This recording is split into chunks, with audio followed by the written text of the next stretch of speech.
Roxy Raymondson, The Avalanche. Roxy with a capital A. Magnetic, fascinating, intense, ridiculous. I'm Justin Sider. Fasten your seatbelts. It's going to be a bumpy show. Roxy reigned supreme on the rock scene in the 1970s and 80s. Roxy was one of the first ones that I saw. She was a bit of a budding Janis Joplin type. She had all of the earmarks, the personality, the talent, the figure. But at the height of her glory, scandal threatens Roxy's career. On this episode of Mysteries and Scoundrels, we'll explore the strange estrangement from her husband and her mother. Who is it? We'd like to talk to you about Roxy. Who? Your daughter, I don't have a daughter. Roxanne Raymondson. Oh, her. She was a wild one, always dancing and making faces. We gave her everything she wanted. Music lessons, a swimming pool, trips to Disneyland. We even gave her a car. So what went wrong? Blame it on the mother.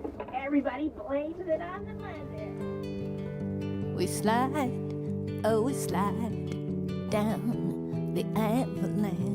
Roxy, you made pretty bold statements saying, and I quote, "Buy this book and save the world." How will buying this book help save the world? I can buy more things and be more cool and amazing.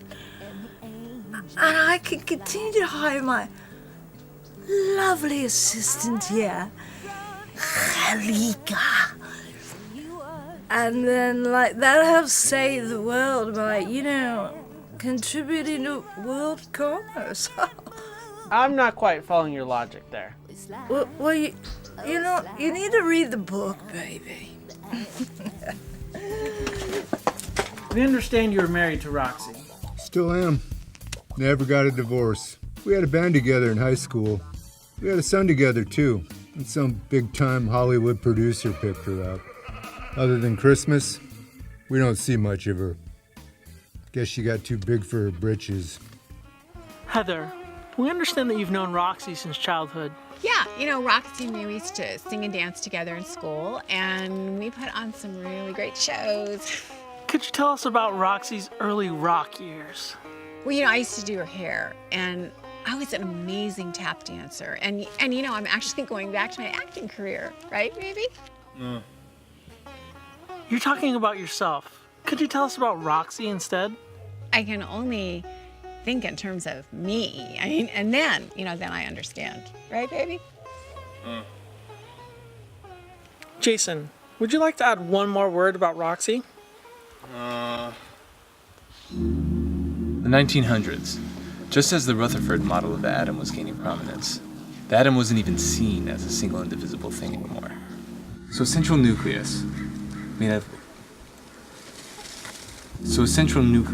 up of positively charged particles, and orbiting around it are electrons, the negative charge. Orbiting around it not unlike the solar system itself, whereas the Earth orbits around the sun, electrons orbit around the central nucleus.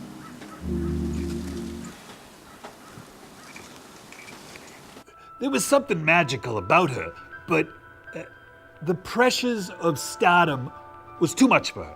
She refused to model for me, wouldn't even try on the lacy teddy that I bought. Roxy was haunted by dark secrets, okay?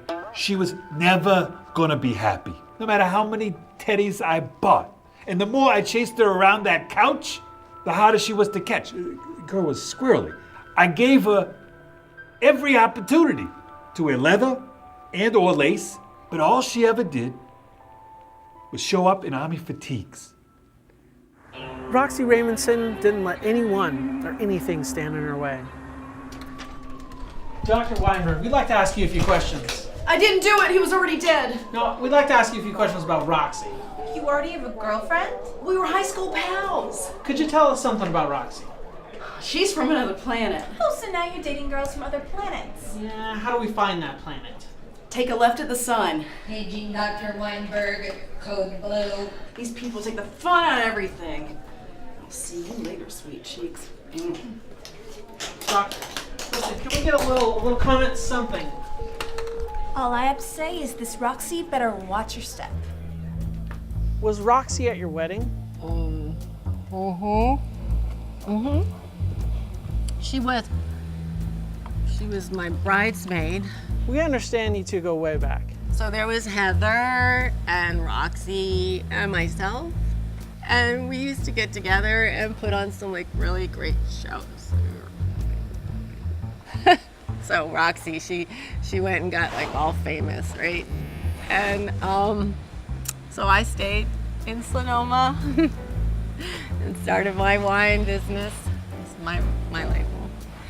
And I got married to a gay cop. Yeah. And then I got divorced from the gay cop. But actually, I'm not getting divorced because I'm not signing the papers. And that's mine. So ha on you. Okay?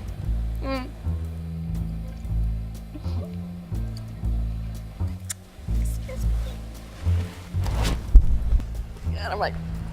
We heard she's returned to Sonoma and is working at the local music store.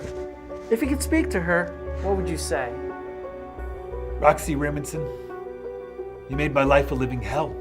I was tormented by dreams of you, mostly in lingerie and garter belts. Would you ever like to see her again? Only if she was that Teddy. We heard she's hit hard times and she's back in town. Would you like to see her again?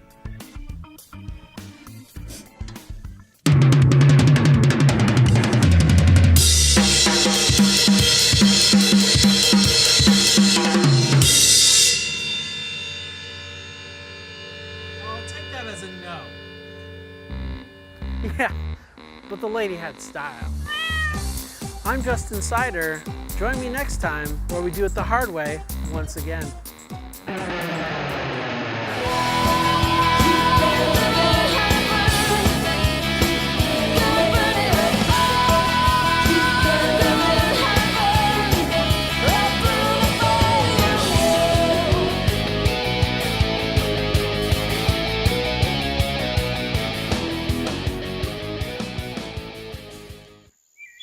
One blue-gray gnatcatcher, 2 ruby-crowned kinglets, 1 winter wern dabbling in the mud, and 1 house wren.